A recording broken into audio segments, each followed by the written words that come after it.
Swayam Prabha. Digital India. Educated India.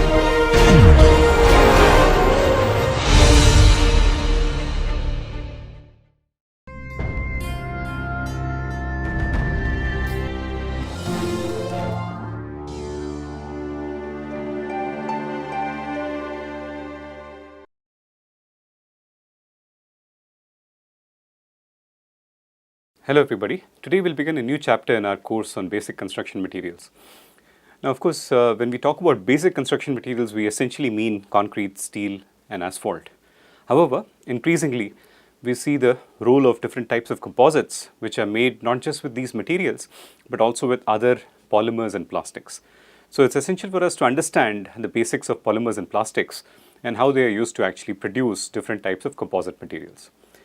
Right. So to begin with, it's just an introduction which probably will take you back to your school days where you learned about different forms of organic compounds, right? That's something that may be fresh in your memory because you would have recently finished your high school. So organic compounds obviously are those which are consisting primarily of carbon and carbon-based derivatives, right? So polymers are formed out of the combination of smaller units which we call as mers or monomers. Okay? A polymer simply means many mers, right, or many monomers joined together. You can have the same type of monomer repeating itself, or you can have two different types of monomers which combine together to form the polymer. Okay? So some of the common examples you would have already come across in your school days. You have polyethylene, right? Polyethylene is basically a polymer made out of chains of individual units of ethylene. You have polyvinyl chloride. Okay. The basic building block is still ethylene, but then one of the hydrogens is removed and chlorine is substituting one of the hydrogens. Then you have polypropylene. Okay. So again, these are simple addition polymers. You also have condensation polymers where two different compounds can join together, right? Now, depending upon the type of formation, you can get different types of polymer structures, and this is extremely important from the point of view of how these polymers actually behave. You have the linear structure where you have individual chains of these polymers which are somewhat loosely held together by secondary bonds. So these chains are mostly set apart from each other, but they are loosely held by secondary bonding. Secondary bonding you would have already learnt in science. Essentially we talk about van der Waals bond or hydrogen bonds and things like that. Okay. Sometimes you may have sufficient development of the chain itself, and then you may have branches coming out of the chain, right? From the main chain you have branches, but still individual polymer molecules are still chained with branches. They are not joined to adjacent polymer molecules. Okay? So these are called branched polymers. Okay? The next higher level of arrangement is basically cross-linking. So you have one chain here, and you form a bond or a link between the two chains. Okay, that's called a cross-linked polymer. So you see here, these links are basically connecting the different polymer chains. Now, obviously, you can realize that this kind of a material will not easily flow, right? This kind of a material, cross-linked material, will be stronger and stiffer as compared to linear or branched copolymers. Of course, the highest ever order or highest order in terms of polymers is the network or reticulated structure. Okay, it's also called reticulated structure. So here in the network structure you are forming bonds across the 3 dimensions. So essentially what this means is you now have a highly ordered network.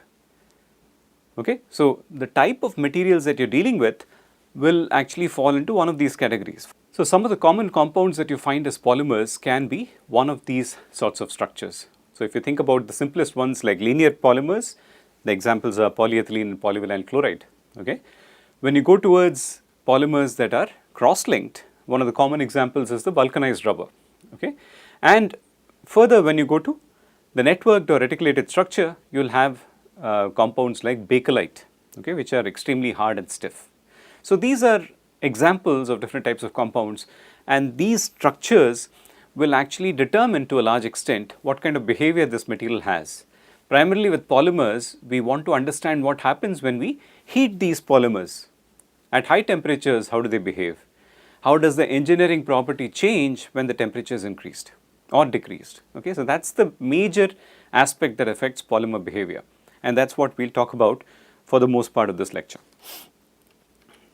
Now, the number of chains or number of individual units that link together to form a chain contribute obviously to the molecular mass or molecular weight of the polymer. So, molecular weight is nothing but mass of a mole of chains. So, you have several chains together. If you take 1 mole of those, right, you get the overall molecular mass of the material. Okay. The individual chains may have smaller number of units together or larger number of units together. But if you take 1 mole, it will be composed of several chains of different lengths. Okay. So, you can take the molecular weight as the average represented by all those chains together. Okay. The engineering properties of these polymers depends a lot on the molecular weight. The tensile strength generally increases with increase in molecular weight. So, as the molecular weight goes up, tensile strength also goes up.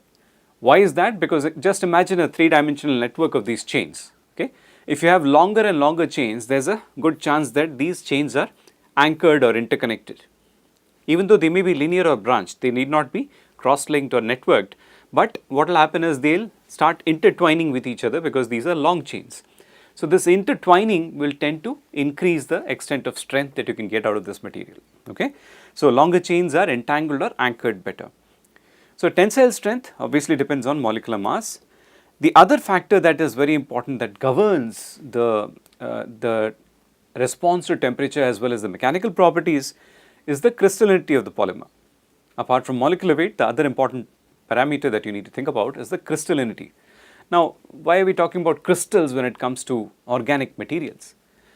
A crystal is nothing but an ordered arrangement of atoms, right? Mostly what we associate crystals with are in naturally occurring minerals or naturally occurring ores, or sometimes when we talk about steel, right, we talk about grains of steel or crystals of steel grains. Now, crystals are having an ordered arrangement of atoms. So, in the case of a polymer, whatever section of the polymer shows a large order in terms of the way that the chains are arranged, that portion is called crystalline. When you have these chains in a disordered fashion, we call it amorphous. So, if you take a look at the microstructure of if you take a look at the microstructure of the polymer, there will be several regions. You have such regions where the chains have very definite arrangements, and that is the crystalline region. In between, you have regions where the chains are entangled and sort of disoriented. That is the amorphous region. Now, how does this crystallinity affect mechanical properties? The tensile strength and modulus of elasticity are seen to generally increase with the extent of crystallinity. The more crystalline your polymer or the more ordered the arrangement of the polymer, the greater the tensile strength and modulus of elasticity. Now, similar to metals, in polymers also, you can subject it to heat treatments like annealing. You might have learned in the chapter on steel that annealing reduces the internal strains and leads to a slightly higher tensile strength of the steel. Similarly, annealing of a polymer or a heat treatment of a polymer can cause a growth in the amount of crystalline regions in the polymer, and that will lead to an increase in tensile strength and modulus of elasticity. Okay, so very important to remember, as far as polymers are concerned, the two major characteristics that determine the engineering properties are the molecular weight and the degree of crystallinity. Now, again, molecular weight, just coming back to the same concept, it's a function of the chain length. The number of units linked together in a chain will determine the molecular weight. Since I said you take a bunch of these chains together, you can either take a number average or a weight average. Okay, what do you mean by a number average? So, supposing you have number of chains, a number of units in a chain equal to 20, 30, 40, etc. in different chains, what you can say is the molecular weight is defined as the number of units on an average in this polymer. Otherwise, what you can do is take individual weights of the chains, right, and then take a weight average of the polymer. So, that is how you will define the molecular weight of the polymer. And the degree of polymerization is nothing but how many units are joined together. Okay. So, that is why we call it, when two units are joined, we call it a dimer. Of course, single unit is monomer.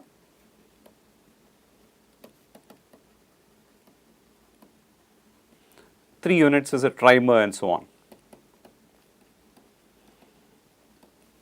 right? So polymer simply is an extension of the number of units that you have. So degree of polymerization just represents the number of units that you join together. Interestingly, you can control the properties that you get out of these polymers by controlling the number of units that can join together. And this is usually done during the processing of polymers by application of temperature and pressure. And of course, creating the right level of alkalinity in the system. Of course, we are not going to talk about that here, but just keep that in the back of your mind that you can actually process polymers to get different levels of polymerization.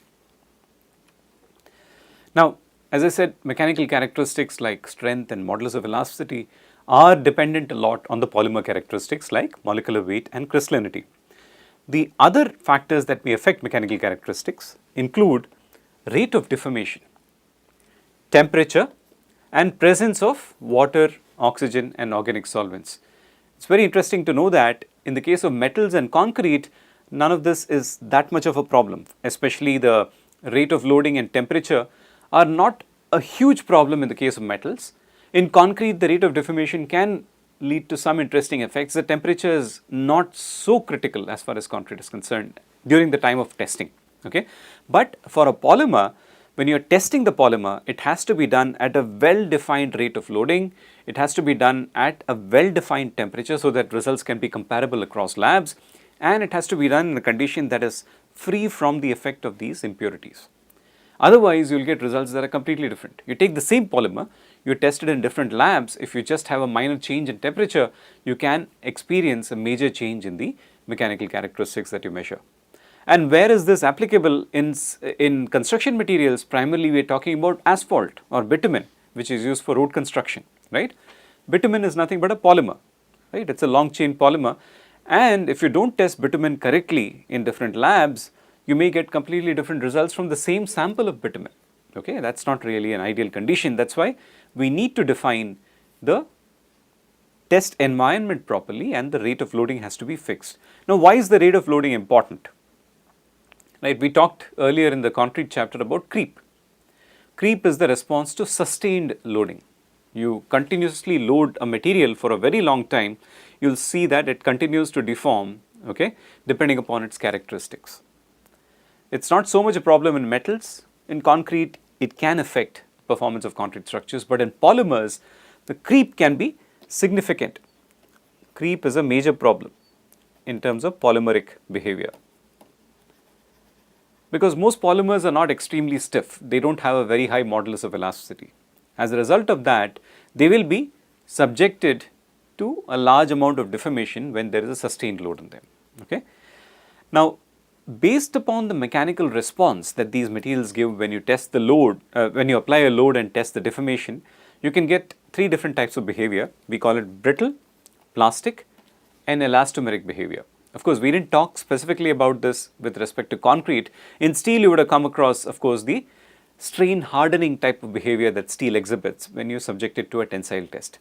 In concrete, if you plot the stress versus strain of concrete, you will see that mostly it is a non-linear sort of a behavior, and we call that as a strain softening behavior.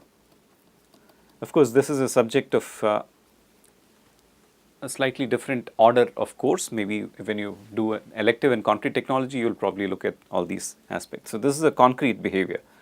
It's called strain softening. So, we have some linear portion, but mostly non-linear. It reaches a peak and then there is a drop, right, and then material continues to deform at lower load levels and then finally breaks apart. So, that is called a strain softening behavior, as opposed to steel, which exhibits strain hardening. Okay. After yielding, there is an increase in the amount of stress as the strain increases, and that is because of internal rearrangement, movement of dislocations and so on. Let us not get into that detail here. Okay. So, in polymers, we exhibit responses that are brittle, plastic and elastomeric. So, for the most part, a brittle response simply means that sudden failure happens, right. Plastic response means that there has got to be a plastic flow or a long yielding before it breaks. An elastomeric response, which we typically see with rubber, it's that it exhibits a very high level of strain at very low levels of stress. So, let us look at these behaviors in just a minute. So, what is commonly plotted is the brittle and plastic behavior. So, this brittle behavior simply means that you have a almost linear stress strain relationship. Okay, what is plotted in the y-axis is the stress and x-axis is the strain. And what you see here is that for the brittle material, you have a continuous increase in the stress, and then finally the rupture happens when you exceed the strength capacity of the material. Okay. Mostly what you will see is this kind of a behavior is exhibited by aligned cross-linked polymers as well as networked polymers. So, the higher the degree of order in the polymers, the more brittle they become. Okay. It is easy to imagine because these are highly connected structures. So, if you have to deform that, you may have to break the bond. Okay. On the other hand, when you talk about linear or branched polymers, you have sufficient pliability and these chains can move past each other, and because of that you get a lot of plasticity or flow from the linear and branched copolymers. On the other hand, for cross-linked and reticulated materials, as you near failure, the bonds start breaking. Okay, the bonds between the atoms will start breaking. As a result, you get a brittle failure. Okay, let's see what happens in a linear and cross-linked, linear and branched polymer. Now, in the case of linear and branched polymers, there are amorphous regions and then there are crystalline regions. In some regions, the branches or the linear chains are arranged quite nicely. In other regions, they are entangled and do not really have a good shape. Okay, so what happens now? So, in this case, as you load, okay, you are going up in terms of the level of stress, but what starts to happen at that point of time is that you start aligning. During this process, you start aligning the entangled chains. You start aligning the entangled chains. So, you have some crystalline components which are not deforming, but the amorphous region of the polymer where you have entangled chains basically starts to stretch, and that is what is happening in this pre-peak region. Okay. So, what is happening is amorphous regions are elongating and causing and leading to the distribution of the stress better, and then you have an alignment of the crystalline regions at the point of the peak. Okay, when you have an alignment, the next step is that you have a continuous deformation, and then the crystalline regions that have so formed will start to slide against each other. So, you will have the sliding of the crystalline regions, okay, as you continue to load, and once the sliding comes to a level which cannot be contained further, you have a rupture. That is what you see here in the case of a rupture. So, that is a plastic behavior. You have a slow growth up to the point of maximum stress, and that is where your polymer has been completely aligned. Okay. It is taking maximum load at that point. Beyond that, the polymer is almost entirely crystalline and the regions start sliding past each other. Please remember, because these are connected by weak bonds, so there will be sliding between the chains. There is not going to be any breakage of the bond, but sliding between the chains. But near failure, you will probably get close to a breakage sort of a behavior. Okay. So, that is essentially a plastic failure. Now, brittle behavior is common at low temperatures and high strain rates. Even a polymer that would otherwise exhibit plastic behavior, if you test it rapidly, if you test it very fast, it will exhibit brittle behavior. A polymer that is still flowable, if you test it at very low temperature, it becomes hard enough and rigid enough that it starts exhibiting brittle behavior, and this is a problem. Now, when you deal with common polymers, let us say you have your bucket, water bucket, right? You will see that with multiple uses, the bucket starts cracking. Why does it start cracking? It is because the material has become more and more brittle. In response to age, it has become brittle, age implying exposure to ultraviolet radiation. Okay. That is another aspect that can change the properties of the polymer significantly. Okay. But then, as far as elastic response is concerned, brittle behavior can be commonly observed in low temperatures and at high strain rates.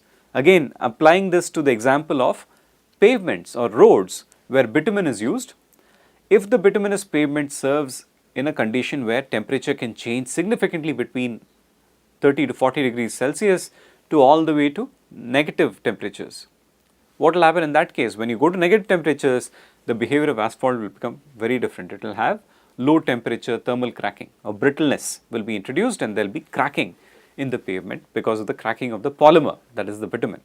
Okay. So, all these have practical connotations. Whatever you learn in the basic understanding of construction materials will have connotations to how these materials actually behave in real life applications. Okay. Now, we talked about the fact that in the case of a linear and branched polymer, you have a slow alignment of the polymer chains. Okay. Now, what if you take this polymer and do this alignment process before and then subject it to loading? In metals, in steel especially, you would have talked about a concept called cold working. So, what is done in cold working? You have your steel and you are basically stretching it and increasing the extent of strain in the material so that it overcomes the yielding. It overcomes the yielding and then you unload. So, what happens the next time that you load it, you directly make the material enter the strain hardening region. Now, similar to cold working, there is a concept called drawing in polymers. So, drawing is basically stretching the polymers prior to the use. Okay. So, what you end up doing as a result of this is that you make the material stronger and stiffer. You increase the elastic modulus, you increase the tensile strength. However, just like cold working in steel, the effect of drawing on ductility is negative. You make the material less ductile. Please remember, the cardinal truth in most materials is that when you increase the strength, you will generally compromise on the ductility. When you increase strength, ductility will be compromised. You will be reducing ductility when strength increases. Okay. Again, in polymers, you can also do annealing after drawing, that means heat treatment after you do the stretching. That will tend to remove some internal strains, okay, and that may tend to reverse the effects of the drawing, and that may increase the extent of ductility you can get from these systems. But for polymers, we are not really that highly worried about ductility as we are with steel. Okay, what about elastomeric? Again, the brittle and plastic have been plotted here just for an example to show you the stress levels. But if you look at the elastomeric case, like for example, when you have amorphous chains that are kinked and heavily cross-linked, right, like in rubber, right. Now, if you increase the load, the strain increases significantly. There is an anomalous increase in the strain for very small increases in the stress. Okay. And this deformation that you see, increase in the strain, is actually reversible. So, when you unload, the material will go back. When you unload, so as the material goes up like this, if you unload at this point, it will come back. It may not come back across the same path. It may exhibit what we call as hysteresis, but it will come back to the point 0. That means it will have no deformation when you remove the load. Okay. So, there is no plastic flow happening here, but there will be ultimately failure, right, when you straighten up the chain significantly and then the chain starts rupturing. Okay. So, rubber, which is a cross-linked, or vulcanized rubber is a cross-linked polymer, there you are producing basically a elastomeric material which exhibits very high levels of strain at low stress levels, and these strains are recoverable, reversible. Okay.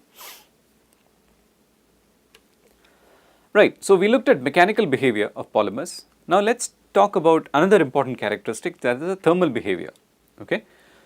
Most polymers which have crystalline and amorphous regions would exhibit two characteristic temperatures. You will have a glass transition temperature and a melting temperature. Now, just let us define this. Of course, melting is something that you are all familiar with, right. You know, melting simply means that the material becomes almost liquid like and starts flowing. Okay. But a glass transition temperature is very interesting. So, what does glass transition temperature mean?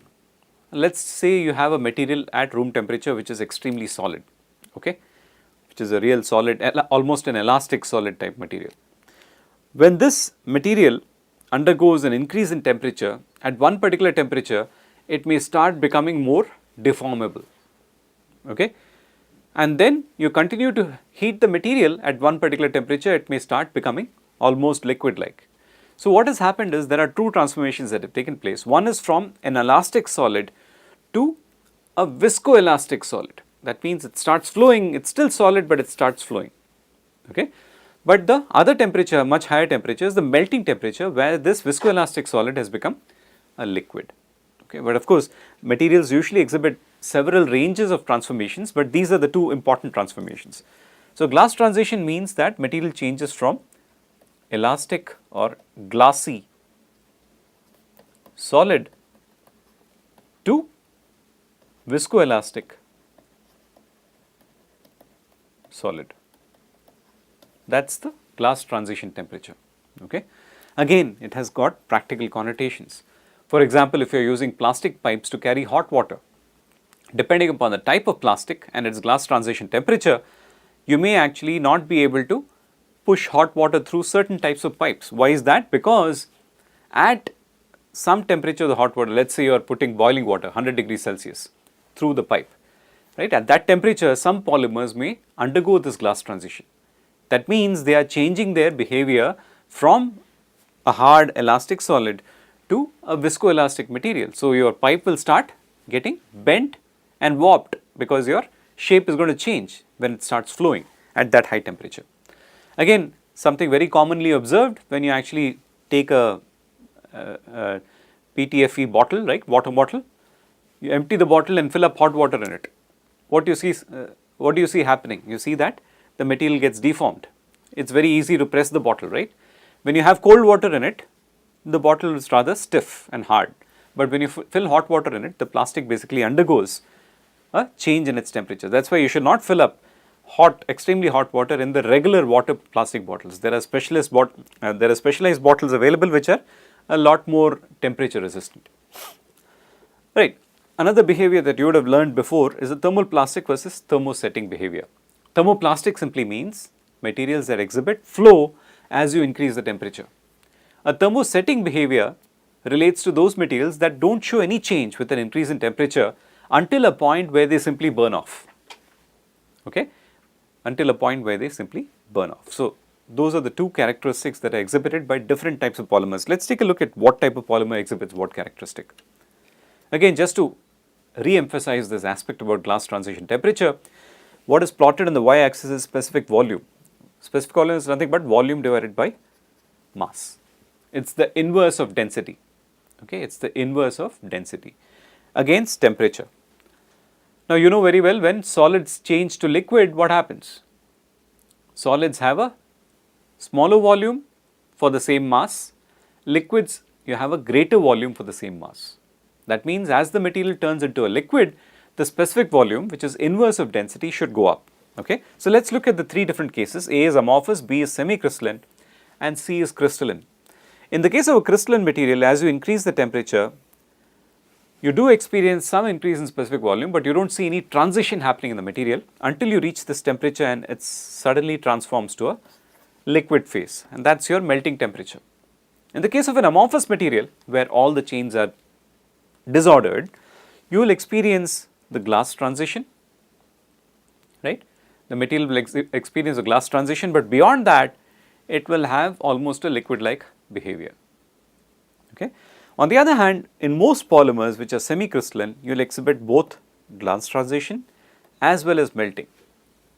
Okay. At glass transition, you will have a sudden change in the rate of increase of specific volume, and at melting obviously you will have the most major change in the rate of increase of specific volume, right. So, when you consider different types of polymers, you will experience different types of behavior. Again, just to think about an example of this, amorphous would relate to linear or branched polymers. Now, the same linear and branched polymers could also exhibit a semi-crystalline behavior, assuming that there has been some heat treatments and some drawing and all done with these materials. But in the case of cross-linked and reticulated structures or networked structures, you will mostly exhibit the crystalline behavior, okay, where you just see melting. There is no glass transition happening there.